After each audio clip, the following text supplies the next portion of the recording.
आपका स्वागत है मौलिक क्लासेस की इस ऑनलाइन लेक्चर वीडियो में। मेरा नाम तनुज कुमार और इस चैनल के माध्यम से मैं स्टैटिस्टिक्स से रिलेटेड लेक्चर वीडियोस आपके सामने लेकर आता हूं। तो देखिए, लास्ट क्लास में हमने डिस्कस किया था, लास्ट लेक्चर वीडियो में हमने डिस्कस किया था बेस प्रोबेबिलिटी को। तो आई होप कि आपने वो वीडियो देखा होगा। तो इस तरह से हमने जो प्रोबेबिलिटी थ्योरी के जितने भी टॉपिक्स होते हैं वो सारे हमने अपने प्रोबेबिलिटी थ्योरी वाले प्लेलिस्ट में कवर कर लिए हैं। तो लास्ट लेक्चर वीडियो में मैंने आपसे कहा था कि मैं नेक्स्ट लेक्चर वीडियोस में प्रोबेबिलिटी पे बेस्ड कुछ प्रॉब्लम्स यहाँ पे लेके आऊँगा और उन्हें हम सॉल्व करेंगे।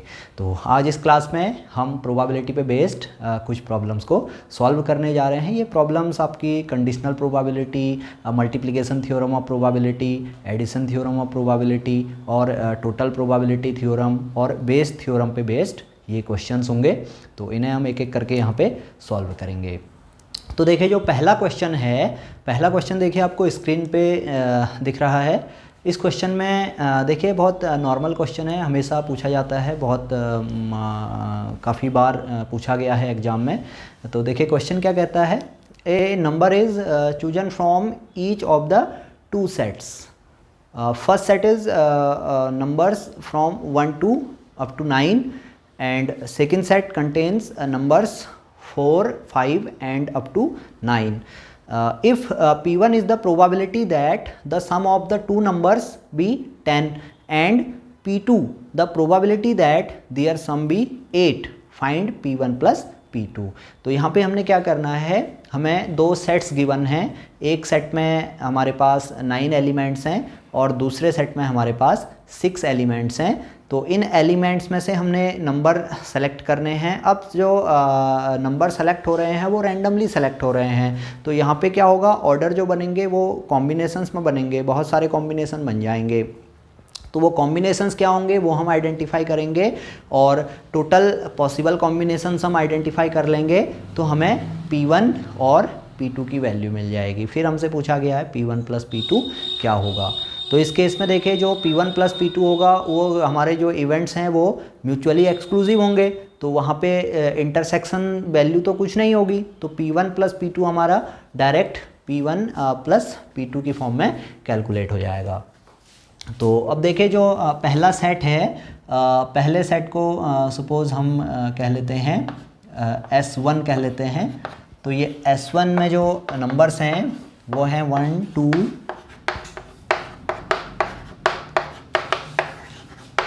अप टू 9 एंड जो सेकंड सेट हमें गिवन है, सेकंड सेट्स में हमारे पास नंबर हैं 4, 5, 6, 7, 8 एंड 9। तो अब हमने क्या किया है, एक नंबर इस सेट से हमने रैंडमली सेलेक्ट किया है और दूसरा नंबर इस सेट से रैंडमली सेलेक्ट किया है।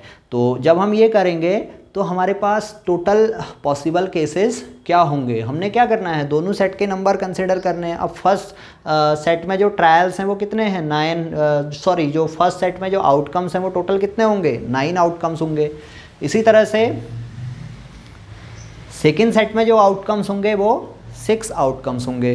तो जो टोटल पॉसिबल आउटकम्स होंगे वो हो जाएगा numbers in S1 into numbers in S2, that is 9 into 6।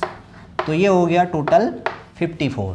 तो जो टोटल पॉसिबल आउटकम्स होंगे वो 54 होंगे। अब ये पॉसिबल आउटकम्स होंगे क्या, अगर इसे मैं सैम्पल स्पेस से नोट करूं, S से नोट करूं, तो जो पहला सैंपल स्पेस होगा, पहला सैंपल स्पेस क्या होगा, क्या हो सकता है, S1 से 1 सेलेक्ट हो सकता है, S2 से 4 सेलेक्ट हो सकता है। तो जो पहला कॉम्बिनेशन बनेगा वो बनेगा 1,4। इसी तरह से सेकंड जो कॉम्बिनेशन बनेगा वो बनेगा 1,5, देन 1,6 और इसी तरह से जो लास्ट कॉम्बिनेशन बनेगा वो होगा 9,9। तो ये तो हमारा सैंपल स्पेस बन गया। टोटल पॉसिबल केसेस कितने हैं, 54 केसेस हैं। अब आते हैं क्वेश्चन पे। अब हमने क्या किया है, एक नंबर इससे सेलेक्ट किया है, एक नंबर इससे सेलेक्ट किया है। हमारे पास दो इवेंट हमने डिफाइन किए हैं। पहला इवेंट है कि जो सम होगा नंबर्स का वो क्या होना चाहिए, 2 होना चाहिए। तो यहाँ पे हम नोट कर लेते हैं event E1 is sum of two numbers B10। तो इसके लिए क्या हमारा सेट होगा, क्या पॉसिबल आउटकम्स, क्या फेवरेबल आउटकम्स यहाँ पे होंगे। तो फेवरेबल आउटकम्स क्या हो सकते हैं 10 आने के लिए। देखिए 1 के साथ क्या हो सकता है, 1 के साथ यहाँ से एक नंबर आ सकता है, वो होगा 9। तो 1 के साथ 9 की पॉसिबिलिटी है, तो 1,9 ये पहली पॉसिबिलिटी हो गई। इसी तरह से क्या हो सकता है 9,1 हो सकता है। हम क्या कर रहे हैं यहाँ पे नंबर्स को रैंडमली सेलेक्ट कर रहे हैं, यहाँ पे ऑर्डर हमारे पास बहुत सारे होंगे, तो ये 1,9 9,1।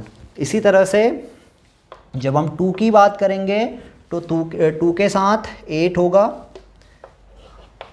और 8 के साथ 2 हो जाएगा।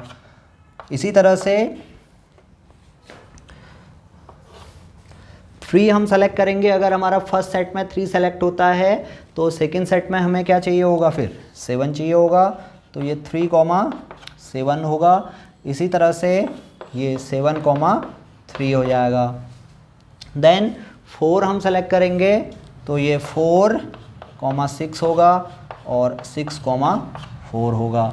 सिमिलरली 5,5 हम लेंगे तो ये हमारे पास फेवरेबल आउटकम्स आ जाएंगे। तो जो फेवरेबल आउटकम्स हुए वो टोटल हुए हमारे पास 9। तो यहाँ पे जो नंबर्स इन E1 की बात होगी तो नंबर्स इन E1 आर 9। तो 9 पॉसिबल केसेज ऐसे हैं जिनमें नंबर्स का सम क्या आएगा, 10 आएगा। तो numbers in E1 is 9। Similarly हम E2 को डिफाइन करेंगे तो E2 होगा सम ऑफ 2 नंबर्स B8। तो नंबर्स का सम 8, इसकी क्या पॉसिबिलिटीज़ हैं, तो ये पॉसिबिलिटीज़ देखिए 1 के साथ 7 हो सकता है,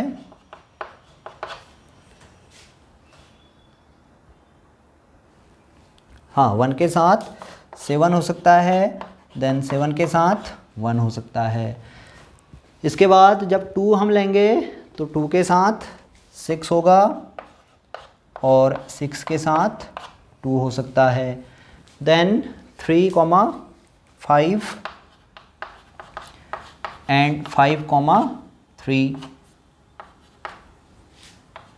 देन 4,4। इसके अलावा कोई पॉसिबिलिटी नहीं है।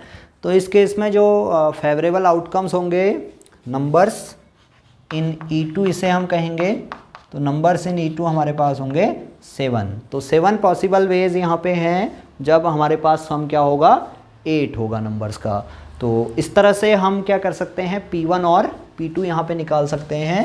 तो P1 हो जाएगा numbers in E1 divided by numbers in S, that is 9 divided by 54।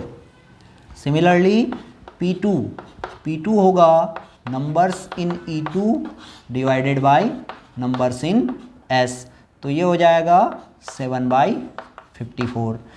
अब क्वेश्चन में हमसे क्या पूछा है, क्वेश्चन में पूछा है भाई P1 प्लस P2 कितना होगा। तो P1 प्लस P2 देखिए 9 divided by 54 plus 7 divided by 54। अब एडिशन थ्योरम तो कहती है भाई P1 प्लस P2 क्या होता है, P1 plus P2 minus 2 into P1 into P2 होता है।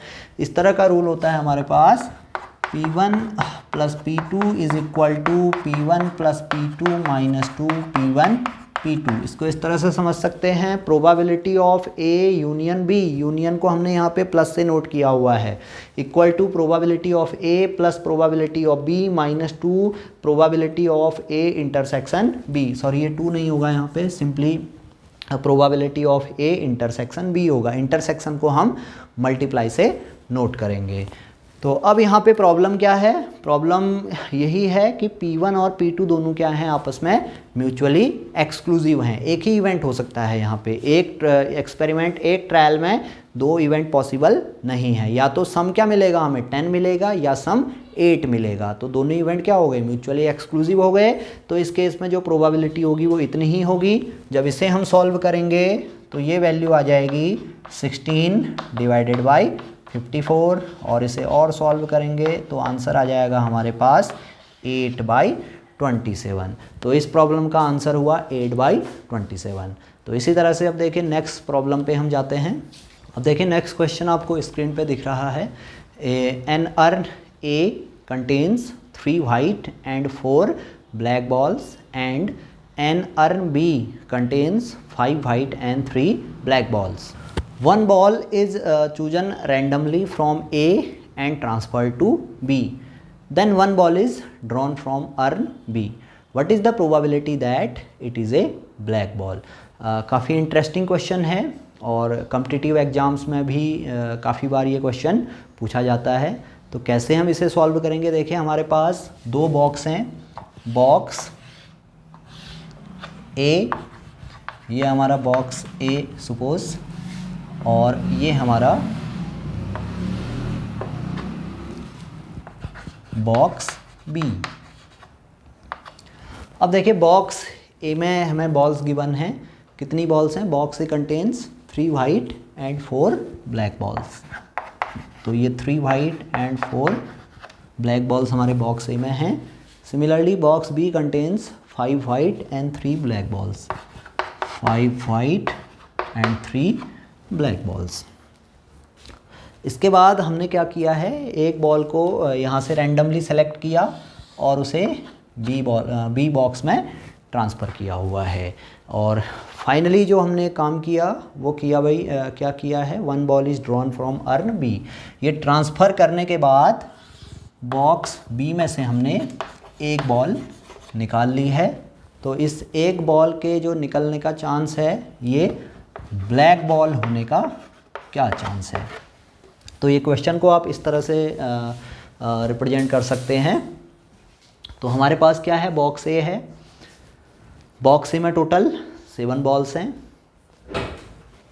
बॉक्स बी हमारे पास है। बॉक्स बी में टोटल 8 बॉल्स हैं। तो यहाँ पे नोट कर लेते हैं 7 balls and 8 balls. Interesting part क्या है, बॉक्स ए से एक बॉल हमने क्या की है, ट्रांसफ़र की है बॉक्स बी में, और इसके बाद हमने क्या किया है, यहाँ से एक बॉल, बॉक्स बी से एक बॉल निकाली हुई है। तो अब यहाँ पे क्वेश्चन ये उठता है कि जो पहली बॉल जब हम बॉक्स ए से बॉक्स बी में ट्रांसफ़र कर रहे हैं तो ये कौन सी बॉल होगी, ये वाइट होगी या ब्लैक होगी। अगर हमें ये पता चल जाए तो हम क्या कर सकते हैं, आगे ब्लैक की प्रोबेबिलिटी कैलकुलेट कर सकते हैं। तो देखिए ये पता करने के लिए यहाँ पे क्या होगा, 2 पॉसिबिलिटीज़ होंगी। पहली पॉसिबिलिटी क्या होगी भाई, जो 1 बॉल यहाँ ट्रांसफ़र हुई है ये क्या है, वाइट है। और दूसरी पॉसिबिलिटी हो सकती है ये जो बॉल हमने ट्रांसफ़र की है ये क्या है, एक ब्लैक बॉल है। अब जब वाइट बॉल होगी, जब वाइट बॉल यहाँ से बॉक्स ए से बॉक्स बी में ट्रांसफ़र होगी तो ब्लैक की प्रोबेबिलिटी यहाँ चेंज हो जाएगी। इसी तरह से अगर ब्लैक बॉल यहाँ से बॉक्स ए से बॉक्स बी में ट्रांसफ़र होगी तो ये ब्लैक की प्रोबेबिलिटी फिर से क्या होगी, चेंज होगी। यानी कहने का मतलब है जो ये इवेंट है, ये इवेंट मेरा क्या है, इन 2 इवेंट्स पे डिपेंडेंट है। तो यहाँ पे देखिए डिपेंडेंसी आ रही है, ये इवेंट हमारा क्या है, इन 2 इवेंट्स पे डिपेंडेंट है। तो इसको हम क्या करेंगे, टोटल प्रोबेबिलिटी की हेल्प से सॉल्व करेंगे। तो अब कैसे हम सॉल्व करेंगे टोटल प्रोबेबिलिटी की हेल्प से, देखिए ये प्रोबेबिलिटी मैं निकाल सकता हूँ। अगर मैं इसे कहूँ भाई ये मेरा फर्स्ट इवेंट है तो यहाँ पे 2 प्रोबेबिलिटीज़ होंगी। पहली प्रोबेबिलिटी वाइट बॉल के ट्रांसफ़र होने का चांस, और दूसरी प्रोबेबिलिटी ब्लैक बॉल के ट्रांसफ़र होने का चांस। यानी जो ये बॉल निकल रही है ये क्या है, इन दोनों इवेंट से हो रही है, या तो इससे होगी या इससे होगी। इसको हमने इस तरह से डिफाइन किया था, देखिए कोई इवेंट था ए, ये इवेंट यहाँ पे क्या हो रहा है, E1 से भी हैपन हो सकता है और E2 से भी हैपन हो सकता है। तो इसी तरह के हमने टोटल प्रोबेबिलिटी को डिस्कस किया था। अब ये इवेंट ए क्या है, इवेंट ए ये इवेंट है सेलेक्टिंग 1 ब्लैक बॉल, और ये E1 क्या है, E1 है जब यहाँ से वाइट बॉल ट्रांसफ़र हुई होगी, और E2 है जब बॉक्स ए से बॉक्स बी में ब्लैक बॉल ट्रांसफ़र हुई होगी। तो अगर मैं क्या कर लूँ, प्रोबेबिलिटी ऑफ E1 कैलकुलेट कर लूँ, प्रोबेबिलिटी ऑफ E2 कैलकुलेट कर लूँ, जो बहुत ही इजी है। क्या करना है, 1 बॉल हमने निकालनी है। 1 बॉल वाइट होने का चांस क्या होगा, 3/7, और 1 बॉल ब्लैक होने का चांस 4/7। सीधी सीधी प्रोबेबिलिटी है। तो probability of E1 probability of E2 मुझे मिल गया। अब सपोज E1 अगर होता है तो E1 से A होने का क्या चांस है। अगर E1 होता है, E1 मीन्स अगर वाइट बॉल ट्रांसफ़र होती है, अगर वाइट बॉल यहाँ ट्रांसफ़र होगी तो टोटल वाइट कितनी हो जाएंगी, 6 वाइट हो जाएंगी, 3 ब्लैक हो जाएंगी। तो जो 1 ब्लैक निकलेगी वो कितने में से निकलेगी, 3 में से निकलेगी। तो 3/8। तो उस केस में E1 की हेल्प से A होने का चांस क्या होगा, 3/9 हो जाएगा। सॉरी, टोटल 9 बॉल्स होंगी ना यहाँ पे, टोटल 9 बॉल हो जाएंगी। तो वो प्रोबेबिलिटी हो जाएगी 3/9।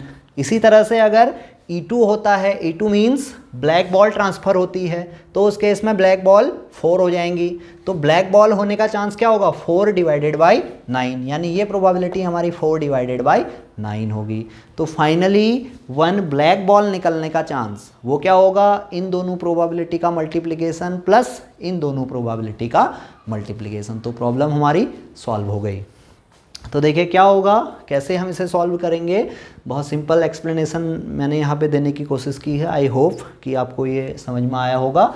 तो देखिए अब यहाँ से 1 बॉल हमने ट्रांसफ़र की, 1 बॉल वाइट होने का चांस, ये चांस क्या है, ये मैंने बताया 3/7 होगा। टोटल 7 बॉल्स हैं, वाइट 3 हैं, यानी फेवरेबल हमारे पास 3 केसेज हैं, टोटल पॉसिबल 7 केसेज हैं। तो ये प्रोबेबिलिटी 3/7, यानी कौन सी प्रोबेबिलिटी, प्रोबेबिलिटी ऑफ E1, ये प्रोबेबिलिटी है 3/7। इसी तरह से अगर 1 बॉल जो ट्रांसफ़र की है वो वो ब्लैक है, तो उसकी प्रोबेबिलिटी तो फेवरेबल केसेस 4, टोटल केसेस 7। तो ये प्रोबेबिलिटी हो गई 4/7। तो प्रोबेबिलिटी ऑफ E1 कैलकुलेट हो गया, प्रोबेबिलिटी ऑफ E2 कैलकुलेट हो गया। अब E1 और E2 से आगे चल के क्या हो रहा है, इवेंट A हैपन हो रहा है, यही तो है। तो इवेंट ए हैपन E1 की वजह से हो रहा है, यानी हमें क्या कैलकुलेट करना है, probability of A when it is known that E1 already happened, यानी ब्लैक बॉल निकलने का चांस जब हमें पता है हमने क्या किया है, वाइट बॉल को यहाँ ट्रांसफ़र किया है। तो कितना होगा, ये प्रोबेबिलिटी होगी हमारी। देखिए अगर वाइट बॉल ट्रांसफ़र होती है तो total white 6, black 3, total 9 balls, total 9 balls हैं, 9 में से ब्लैक निकलने का चांस 3/9। सिमिलरली अगर ब्लैक बॉल ट्रांसफ़र होती है तो ब्लैक बॉल ट्रांसफ़र होने में ब्लैक की क्वांटिटी कितनी हो जाएगी, 4 हो जाएगी। तो उसका चांस क्या हो जाएगा, 4/9 हो जाएगा। तो भैया प्रोबेबिलिटी ऑफ ए, यानी इस इवेंट की प्रोबेबिलिटी, ये क्या कहलाई यहाँ पे, टोटल प्रोबेबिलिटी कहलाई। कैलकुलेट कैसे होगी, इन दोनों को मल्टीप्लाई करेंगे, इन दोनों को मल्टीप्लाई करेंगे, ऐड कर देंगे। तो क्या प्रोबेबिलिटी हो जाएगी, probability of selecting a black ball is equal to 3/7 into 3/9 plus 4/7 into 4/9। इसे हम सॉल्व कर लेते हैं। तो ये तो आपका 63 हमारा एलसीएम आ जाएगा। तो ये कितना आया, 339 प्लस 16 दैट इज़ 25। तो ये आंसर आ गया हमारा 25/63। तो इस तरह से हम अपनी प्रॉब्लम यहाँ पे सॉल्व कर सकते हैं। अब देखिए नेक्स्ट क्वेश्चन आपकी स्क्रीन पे गिवन है।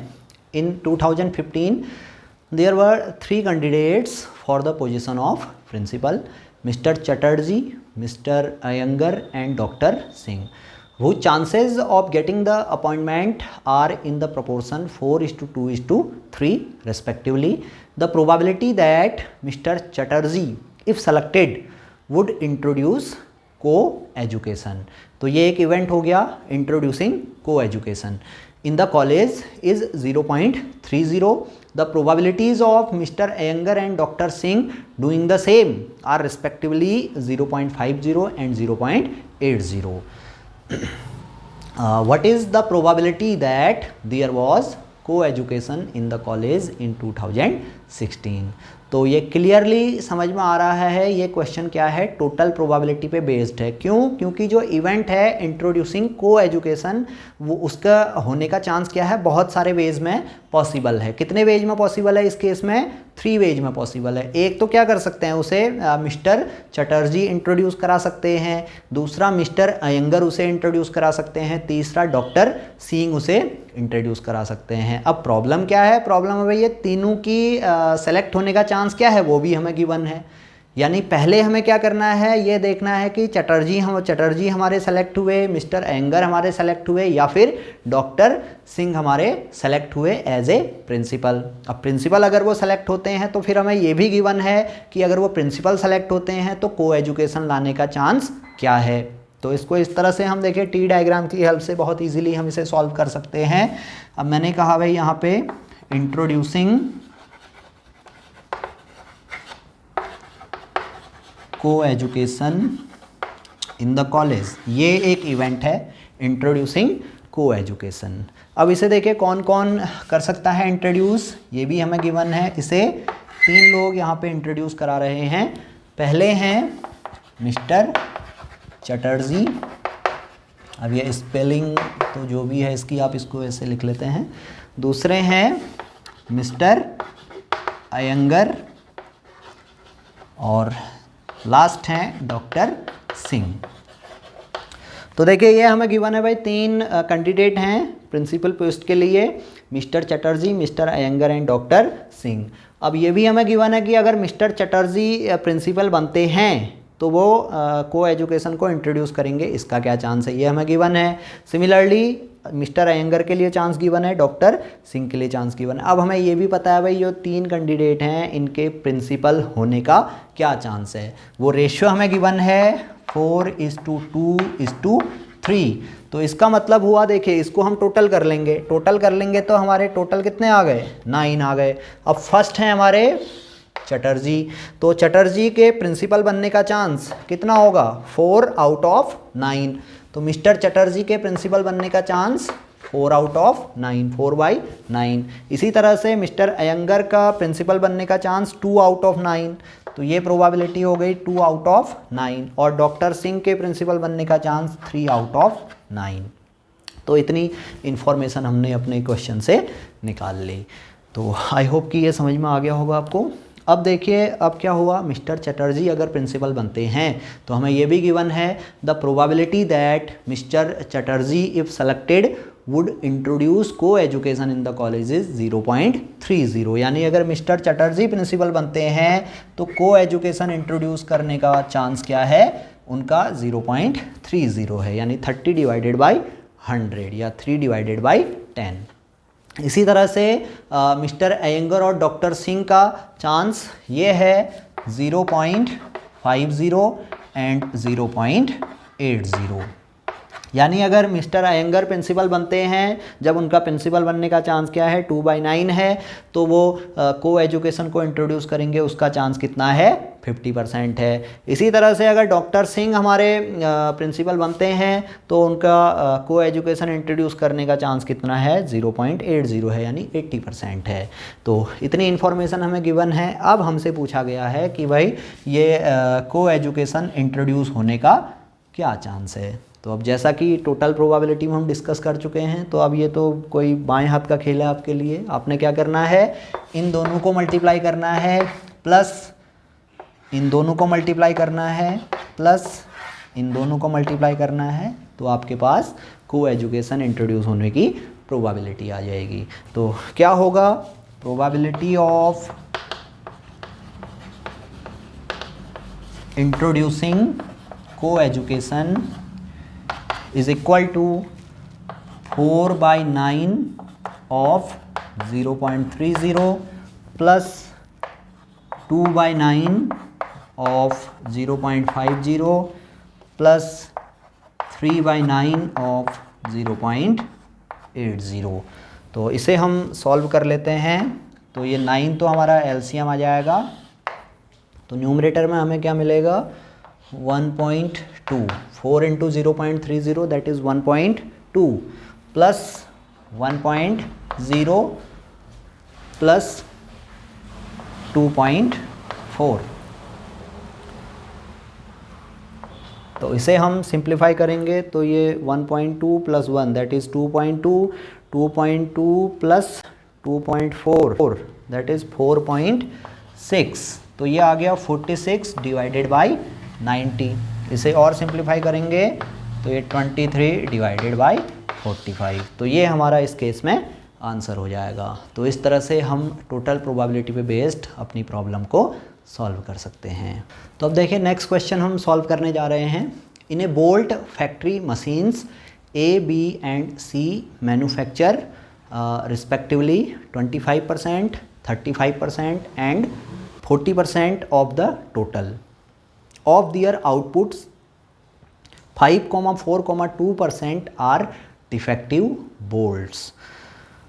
A bolt is drawn at random from the product and is found to be defective. What are the probabilities that it was manufactured by machines A, B and C?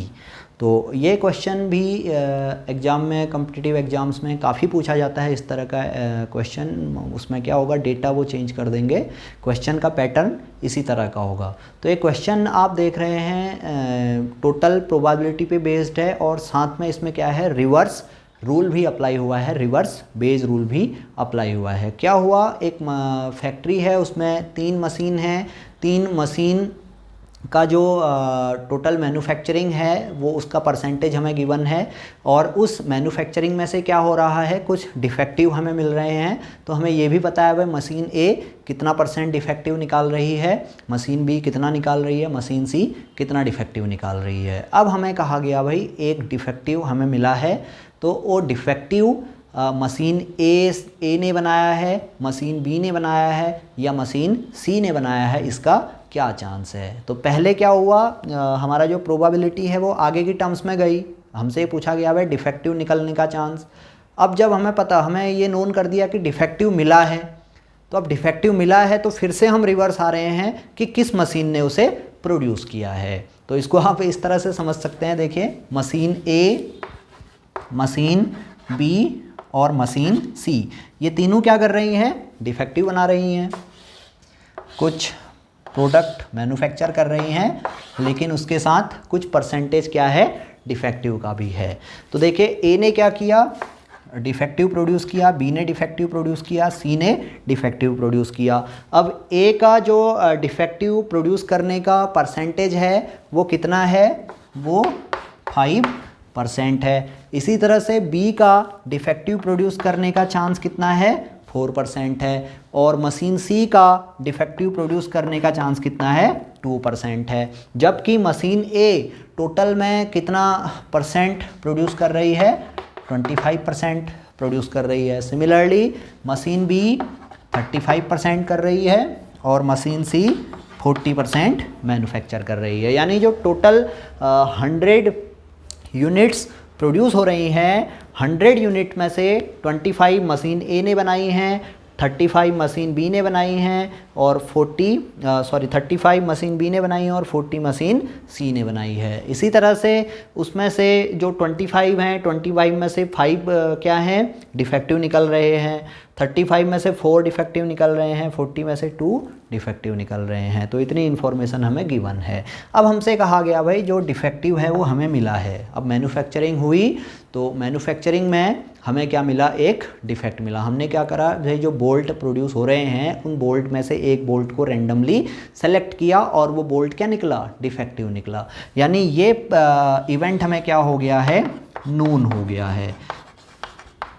अब ये event known है तो हमसे कहा भाई ये जो defective है ये मशीन A ने प्रोड्यूस किया है, इसका क्या चांस है। ये डिफेक्टिव है, ये मशीन B ने प्रोड्यूस किया है, इसका क्या चांस है। ये डिफेक्टिव जो निकला है ये मशीन C ने प्रोड्यूस किया है, इसका क्या चांस है। तो ये हो गया रिवर्स बेज रूल। इसे हम कहेंगे रिवर्स रूल ऑफ प्रोबेबिलिटी और रिवर्स बेज रूल। पहले हमारी प्रोबेबिलिटी आगे को जा रही थी, फिर प्रोबेबिलिटी हमारी क्या हो गई, रिवर्स हो गई। तो इस पे बेस्ड लेक्चर वीडियो भी हमने डिस्कस किया था, वो आप देख सकते हैं हमारे जो प्लेलिस्ट है प्लेलिस्ट में जाके उस वीडियो को देख सकते हैं, हम उसे नीचे डिस्क्रिप्शन में भी मेंशन किए हुए हैं, तो वहाँ से भी आप उस वीडियो को देख सकते हैं। तो सिंपल सा केस है, कैसे सॉल्व करेंगे, पहले हम निकालेंगे डिफेक्टिव निकलने का चांस क्या होगा। तो डिफेक्टिव निकलने का चांस, प्रोबेबिलिटी ऑफ डी इसे हम कहेंगे, तो ये हो जाएगा 5 divided by 100 into 25 divided by 100, 25% into 5%, 25%, 25 by 100 and 5% is 5 divided by 100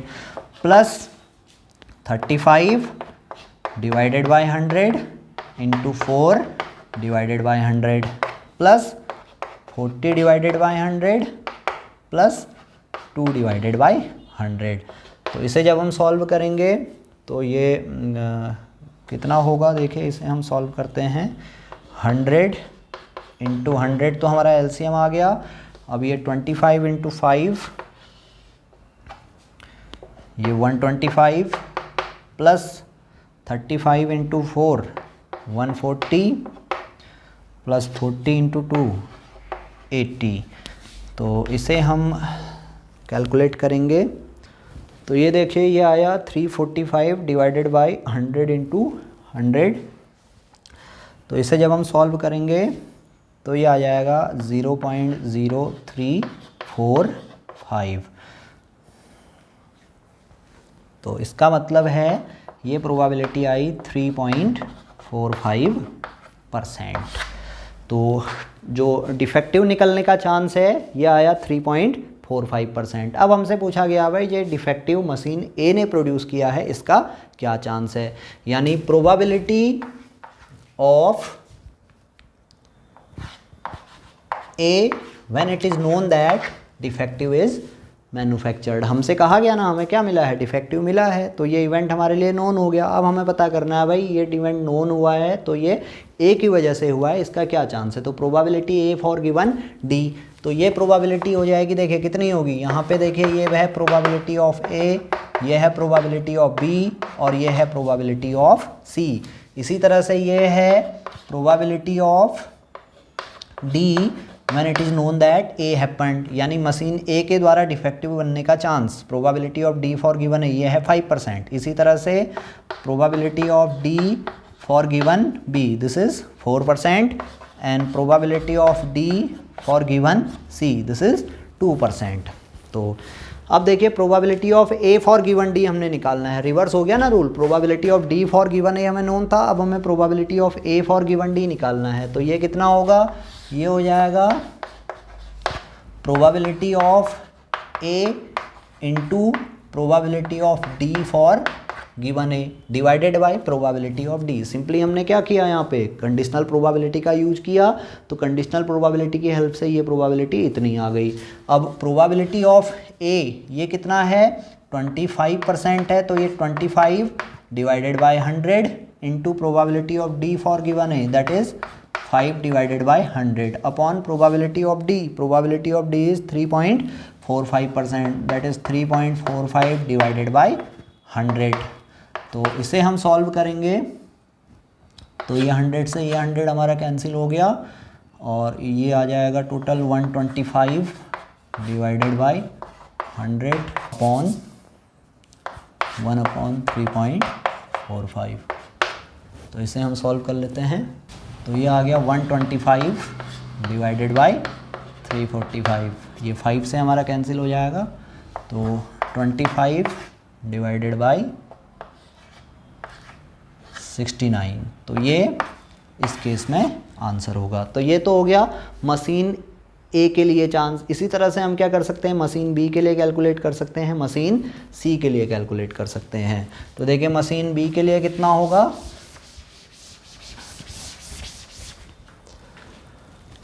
तो probability of B for given D ये हो जाएगा probability of B into probability of D for given B whole divided by probability of D. तो probability of B is 35%, that is 35 divided by 100। Probability of D for given B that is 4%, 4 divided by 100 upon 3.45%, तो ये 3.45 divided by 100, तो ये आ जाएगा 140 upon 345। इसे हम solve करेंगे तो ये आ जाएगा 28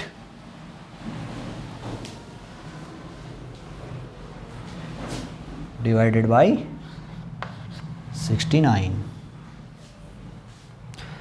तो ये हमारी सेकंड केस की प्रोबेबिलिटी हो गई।